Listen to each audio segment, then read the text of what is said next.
Parang binuhusan ng malamig na tubig ang buo kong katawan sa mga narinig ko mula sa matanda. Halos hindi ko maibuka ang aking bibig upang magsalita dahil sa tindi ng panginginig ng aking mga tuhod. Ang kaninang masayang paligid na inakala naming piyesta ay isa palang patibong. Saan po nila dinala si Kiko? Pautal-utal kong tanong sa matanda habang pilit kong ibinababa ang aking boses upang hindi kami marinig ng mga halimaw na nagkukumpulan sa paligid ng malaking apoy. Itinuro ng matanda ang isang lumang kamalig na gawa sa pawid at kawayan na matatagpuan sa madilim na bahagi ng likod bahay, malayo sa liwanag ng siga. Nandoon ang kaibigan mo. Pinainom nila ng katas ng tuba na may halong pampatulog. Bilisan mo binata, bago pa mapansin ni Ramon na gising ka na. Kapag tumunog ang tambuli, ibig sabihin ay sisimula na ang ritual at wala na kayong kawala. Babala ng matanda bago siya mabilis na nagtago pabalik sa dilim ng kusina. Kahit nag-uunahan ng kaba sa aking dibdib na naigang kagustuhan kong iligtas ang matalik kong kaibigan, hindi ko mapapatawad ang sarili ko kung uuwi ako mag-isa habang si Kiko ay nilalapa ng mga halimaw na ito. Gumapang ako sa mga matataas na talahib at dahan-dahang tinahak ang papunta sa lumang kamalig. Samantala ang bote ng lana sa aking bulsa ay tila bagong kulong tubig sa sobrang init. Bawat takbang ko ay ramdam ko ang pagkasunog ng aking balat sa hita. Ngunit tiniis ko ito. Ito ang nagsisilbing paalala na napapaligiran ako ng matinding kasamaan. Nang makarating ako sa kamalig, sumilip ako sa mga siwang ng kawayan. Ang tanging liwanag sa loob ay mula sa iisang kasera. Nanlaki ang mga mata ko at halos lumundag ang puso ko sa nakita ko. Sa gitna ng kamalig nakatali si Kiko sa isang mahaba at makapal na kawayan. Eksaktong parang isang baboy na inihahanda parang gawing lechon. Ang kanyang mga kamay at paa ay mahigpit na nakapulupot sa kawayan gamit ang matitibay na baging na may mga tinik pa. Ang kawawa kong kaibigan, walang kamalay-malay sa kasawian niya. Natutulog at naglalaway pa. Sinipat ko ang labas kung may bantay. Wala naman doon. Marahil ang lahat ng pansin nila ay nakatutok sa malaking apoy at nagbabaga sa hating gabi. Dali-dali akong pumasok at lumapit sa kanya. Ginigising ko noon si Kiko. Minumura ko na siya. Tinatapik ko din ng malakas ang pisngi niya. Teka, ang bango ng amoy. Andyan na ba yung lechon? Pabulong pang sagot ng loko-loko. Lasing na lasing pa rin. Wala nang paligoy-ligoy, dinukot ko sa bulsa ko ang botelya ng lana. At dahil halos kumukulo ito sa init dahil sa mga aswang, ipinahid ko ang mainit na langis diretso sa leeg at braso ni Kiko kung nasaan ang mga tali. Biglang umungol sa matinding sakit noon si Kiko. Ang tindi ng paso mula sa langis ang siyang tuluyang gumising sa kanya. Napasigaw siya, ngunit bago pa siya makatapos, maigpit na tinakpan ko ang bibig niya gamit ang parehong kamay ko. Nanlaki ang kanyang mga mata habang binibigyan ko siya ng senyales na tumahimik. Gamit ang itak na nakita ko na nakapatong noon sa isang tabi, mabilis kong pinutol ang mga baging na nakapulupot sa mga kamay at paa niya, na siguro ay iniwang itak para pamputol kay Kiko mamaya. Mabilis kong pinutol ang mga baging na nakapulupot sa kamay at paa niya. Tinignan mo na ba yung labas ng siwang na ito? Pabulong na utos ko kay Kiko, kasabay ang pagturo sa labas. Tingnan mo yung lechon na sinasabi mo. Bakas pa rin sa mukha niya ang gulat at hapdi. Tumayo siya at sumilip sa labas. Doon siya nanginig at napalunok ng wala sa oras. Mula doon ay kitang-kita namin ng mga taga-sityo na nag-iiyakan na parang aso at sumasayaw sa paligid ng kumukulong kawa. Ang pinakamalala nakita ni Kiko si Tio Ramon. Ang nakangiti niyang pinsan kanina ay biglang unti-unting lumalaki ang katawan.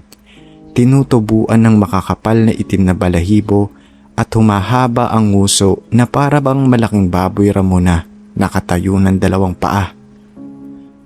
Totoo pala, Tayo yung kakainin nila.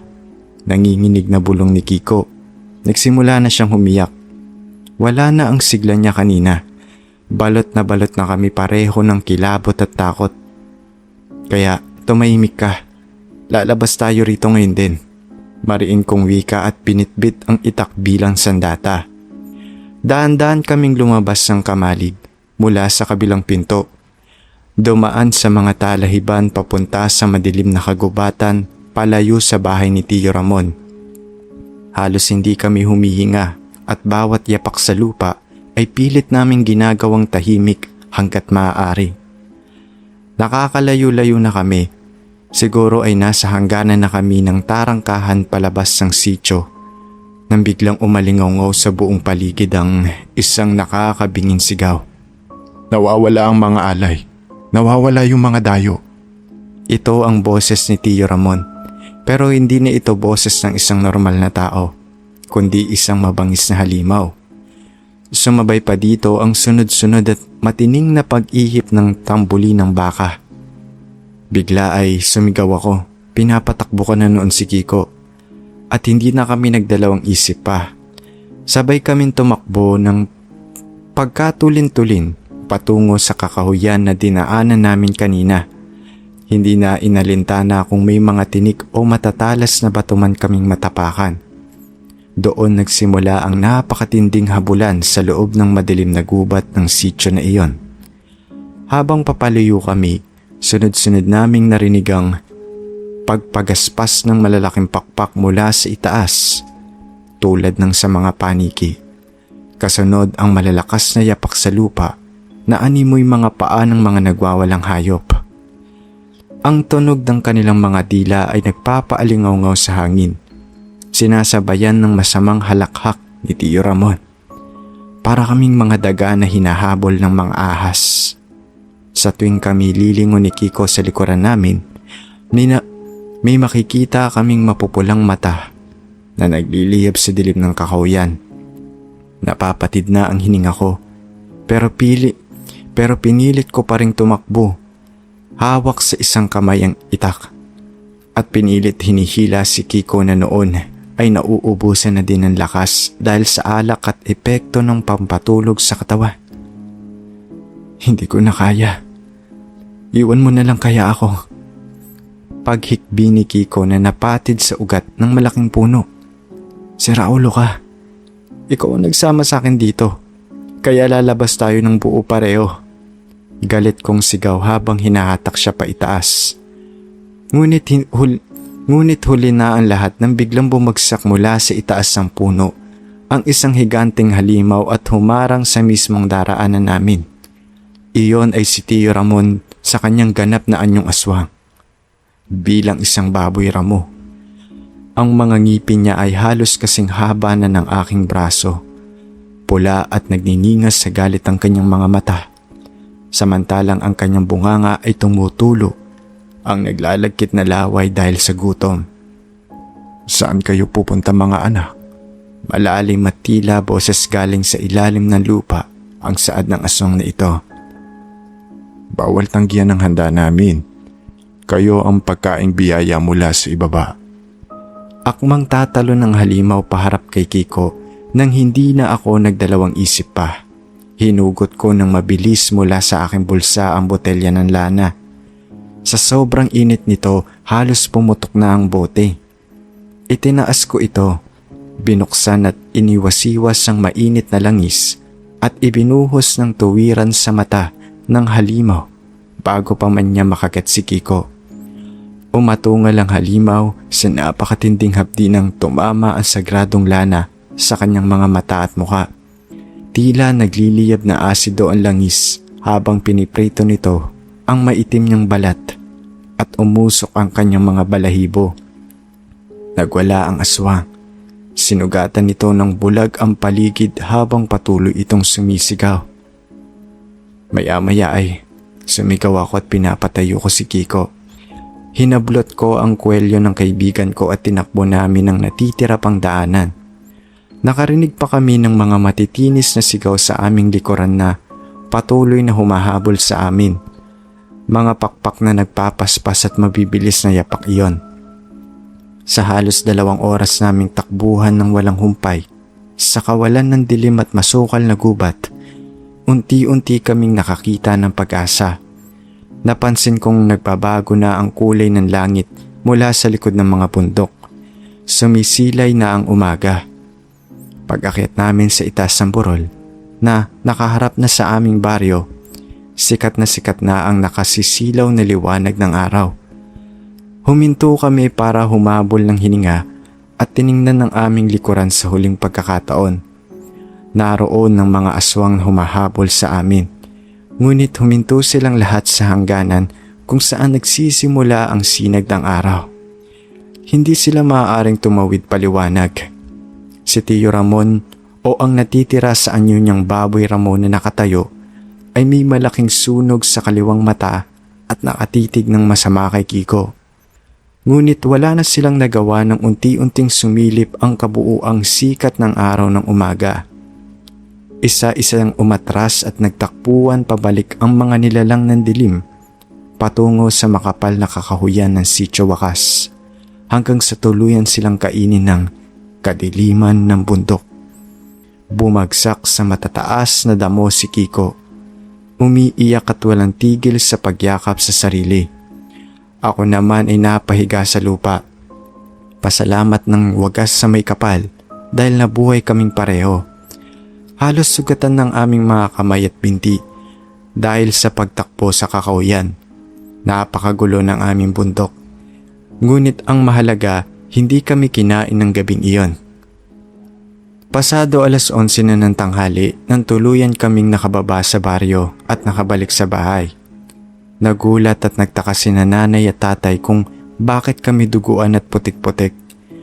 Ngunit nang makita kami ni Lolo Tasio, doon niya lubusang naintindihan ng lahat. Nang ikwento namin ang buong pangyayari, Sir JD, pinagalitan ng husto si Kiko ng tiyahin nito. Pinatawag agad ni Lolo Tasio ang kapitan ng baryo. Ngunit ayon dito, wala daw pakialam ang aming lokal na pamahalaan sa Sitio Wakas dahil sa sobrang liblib at walang taong nakakalapit doon. Ayon pa sa mga matatanda na aming napagtanungan kinabukasan, ang mga taga Sitio Wakas ay hindi raw mga tao kundi isang tribo ng mga itim na nilalang na pinarusahan ng sumpa daang taon nang nakakalipas at sila raw ay nagkakaroon lamang ng aso o baboy na anyo para linlangin at mang-engganyo ng mga dayo. Ang tattoo na baboy Ramo ay tatak pala ng kulto na sumasamba sa kanilang pinunong aswang. 1 linggo ding nilagnat at hindi nakatulog ng maayos si Kiko dahil sa matinding trauma.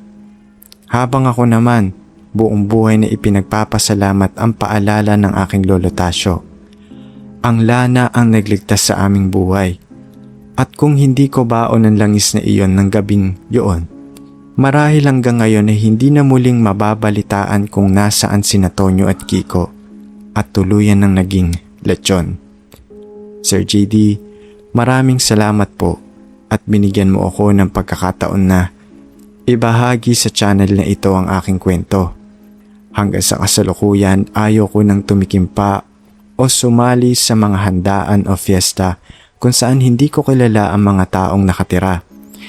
Mag-iingat po kayong lahat. Hanggang sa muli.